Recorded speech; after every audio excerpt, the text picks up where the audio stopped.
እሺ ሰላም ሰላም። እሺ ስምሽንና ትሬድ ኢትዮጵያ ለምን እንደመጣሽ በዛው ንገሪኝ። ስሜ በአምላክ ይገዙ ይባላል። የመጣሁት የኢምፖርትና ኤክስፖርት ክላስ ለመውሰድ ነው። እሺ ወደዚህ ስትመጪ ምን ጠብቀሽ ነበር የመጣሽው እና ደግሞ ከስልጠናው ምን አገኘሽ? ወደዚህ ስመጣ ስለ ኢምፖርትና ኤክስፖርት ለማወቅ ነው። ከዚህ በፊት ምንም አይነት እውቀቱ አልነበረኝም። ለማወቅና ቢዝነስ ውስጥ ለመግባት ነበር። ብዙ አውቄበታለሁ።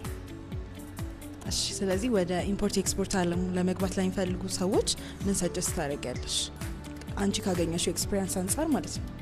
እኔ ካገኘሁት ኤክስፒሪየንስ አንፃር እውቀቱን አውቀው ማለት ተምረው ትሬንድ አድርገው ቢገቡ ሞር አሪፍ ነው። ተምረውት ጀምሩት የበለጠ ይሰራሉ። ሞር ከልምድ ይልቅ በእውቀት ላይ ተመርኩዘው መስራት ነው።